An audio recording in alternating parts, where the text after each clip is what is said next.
Hello, hello. How are you? Welcome back to Life Trials by EAC with your favorite Playboy model and political analyst, Miss Elizabeth. How are you guys? I hope everybody is doing very well today. Thank you so much for joining me on this beautiful Monday afternoon here on the East Coast of Florida. It is about 2:22 p.m. Jesus Christ, these synchronym numbers that I keep seeing.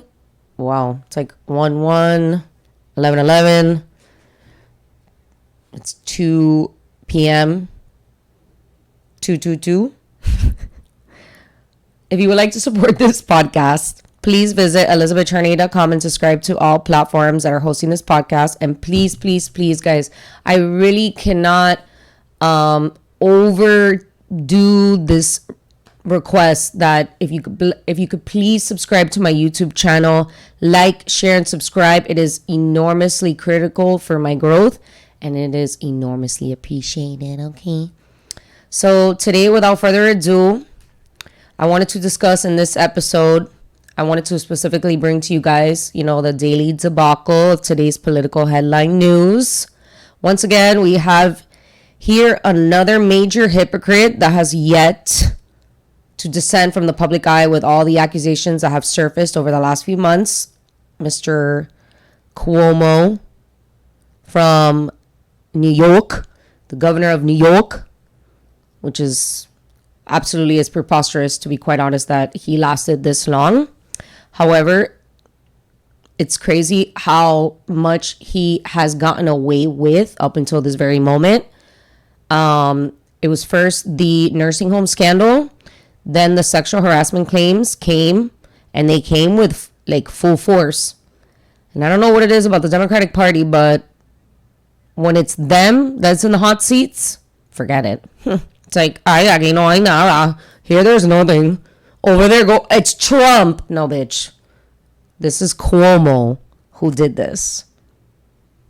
Okay?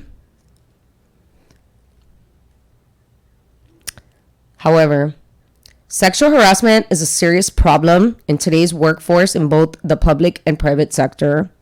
And today I would like to reiterate how profoundly negative it is to project such behavior and impose that upon the workplace environment, which then in turn causes the workplace safety and young women who are pursuing their dream jobs to be consistently working under a very dictatorship type of a workplace environment. And I think that what this man had caused is going to profoundly impact these women for time to come. There are a lot of accusations that were made that I don't believe is sexual harassment, but then again, everybody else perceives certain things in a different manner. And I mean, the last thing you should be talking about at work and hear from your boss is sexually oriented things or conversations or circumstances, whatever. Obviously, that should not be happening in any capacity. But I first wanted to discuss why sexual harassment is so bad, generally speaking, right? I first wanted to discuss the issue of how sexual harassment will be the detriment of any private or public operating business or governmental public agency. Doesn't matter if it's at the federal, state, or local level of our government. Sexual harassment is wrong, especially when it facilitates a toxic workplace environment and continues, with a strict type of power dynamic amongst those with superior authority over subordinates. Sounds like a familiar situation. It blows my mind how sexual harassment is everywhere in every sector of our society, and women must do everything possible to fight back while protecting good, decent men. That's very important. However, this type of behavior from a public official where after such an enormous amount of accusations, then about the cover-up of the nursing home deaths, now the tremendo sexual harassment report that was made by the Attorney General, and then more mounting claims. The guy literally was refusing to resign or step down and finally did so, right? took him for the attorney general of his own state to oust him. And it is those type of arrogant, power-grabbing liberals who will proclaim to be a supporter of women, but are the exact same individuals who will exploit women, as many as they possibly can. Sexual harassment is a systemic problem and is due to the imbalances in power within all sectors of our society, and men hold far more positions of power. Sexual harassment damages the lives, health, prospect, financial independence, and opportunities of its victims, and most importantly, their morale. You know, obviously, nobody wants to be harassed or assaulted. That's a fact. And then to have your boss project that type of behavior on you is very, very detrimental. And to have that happen to you at your dream job is really scary. And I can't even imagine enduring such behavior from such a disgusting, ugly sack of shit like that guy. And this leads me to my next question. Like, why did it take Cuomo so long to leave, right? And what I found not to be so funny, but, you know, it was kind of funny, I guess, how he was crying a few months back for due process. Remember that shit? And that, you know, it's just so hypocritical, because when it was Kavanaugh and his the Senate hearing that was occurring and all that stuff, like, it was interesting how he did not feel the same for Kavanaugh, but he pleaded with New Yorkers a few months back to give him the benefit of the doubt and to let due process take its course, right? Yeah, well, he forced the residents and New Yorkers to endure an already known outcome to the investigatory process that occurred that put him in some serious liability, both civilly and criminally, and refused to step down for some time as the governor, and really went after all his victims, which is obviously typical of a narcissistic sociopath like this person who goes on this power trip and thinks that, you know, because they are who they are, they think that because of wealth reasons, they think that because of their name or because of who they are, that will allow for them to behave in such a manner. But this is a wake-up call for people like him, literally. So funny. It's really, really funny how these type of men are everywhere. They're everywhere. And it's up to decent, civilized people to put the nail in the coffin. And, like, that's it. Like, you're no longer going to behave like this anymore. You are no longer going to sexually extort, sexually harass women. Just because you have money or just because you are who you think you are, that doesn't give you the right to do those things. Sorry. I'm very sorry. And now that there's an impeachment investigation, which obviously everybody knows is a joke, it's occurring even though he already resigned and has yet to leave the governor's mansion. It's interesting how his two top former aides that smeared some of the victims have now resigned from their PR firms, because obviously they know what's coming for them, you know. And let's get to the Attorney General's report, right? It's crazy how the New York State Attorney General Letitia James, which was appointed by the governor himself, issued a blockbuster investigative report that was made public about Cuomo's sexual harassment and how he fostered a very toxic workplace environment and used his powerful position to sexually harass females, underlining half his age and touching their intimate body parts without consent.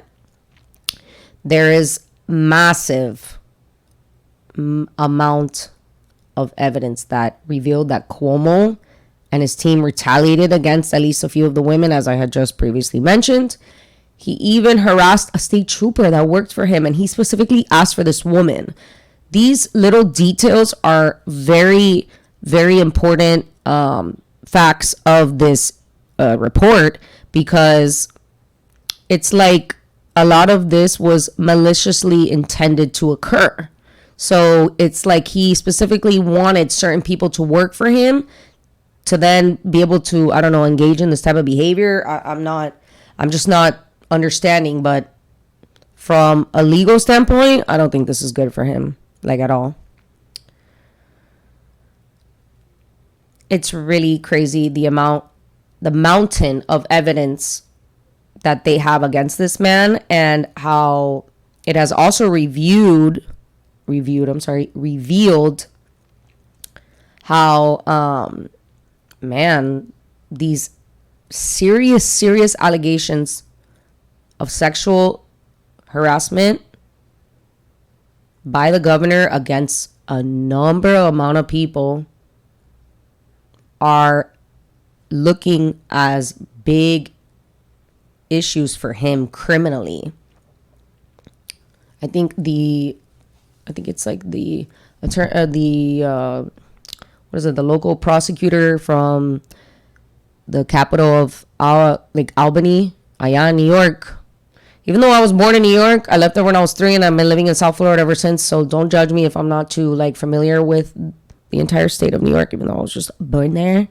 But that specific jurisdiction is currently looking into criminally prosecuting the governor for his violations of multiple federal and state laws. So I really hope they go after him, they prosecute, and they take this guy out, because these type of people need to be removed from our society, because they think that they can weaponize law enforcement, they can weaponize their power and intimidate people into being silenced and trying to censor them.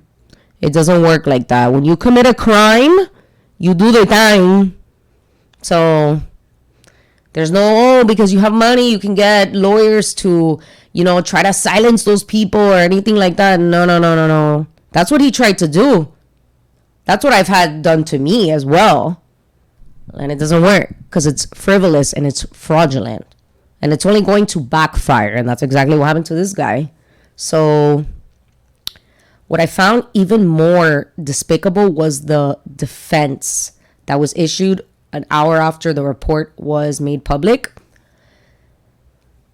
The governor decided to waste New York taxpayer dollars to then first have himself issue a defiant video within an hour of that release of the report, where he went on to dismiss their claims and continue the victimization of himself, and that the women were conducting a smear campaign against him, and that he's never touched anybody, and that he even put a whole video there of him kissing a bunch of people. Guy, just because you do that, that doesn't mean it's okay. I mean, it's just despicable. It's almost like saying, oh, because you have money, you're allowed to extort people. No, bro. I think you're going to get away with it and cover up these acts. No, bro. And how disgusting for this guy to do that. To sit there and act like he's some fucking victim.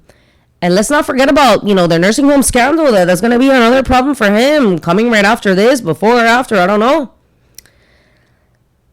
To then have his attorney go on live on the state-funded news that they have over there in New York to counter the entire report and pretty much further re-victimize his victims, shame them, and went on a smear campaign to further discredit their claims against the former governor.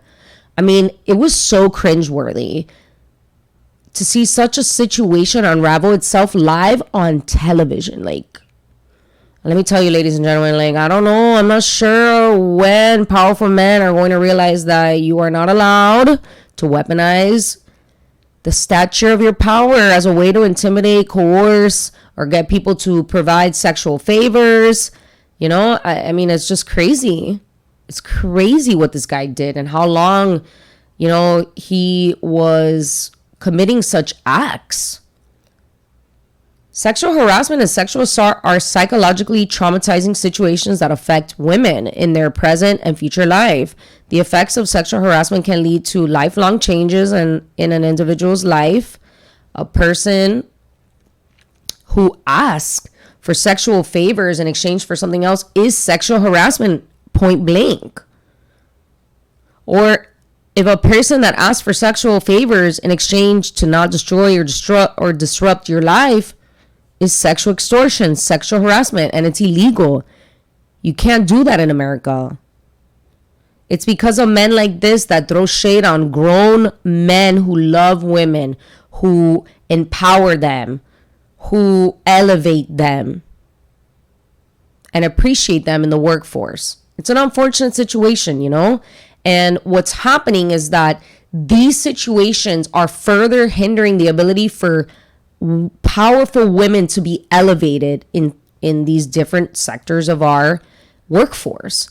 And it also affects the ability for young women to be able to pursue their dream jobs because of fear that certain men may have if they were to hire the specific individual who's a young woman, maybe beautiful, X, Y, and Z. So this is only going to impact the ability for women to elevate, especially in the arena of politics. And that's something that I'm in the pursuit of. It's a very male-dominated field, but shit, like, it's crazy.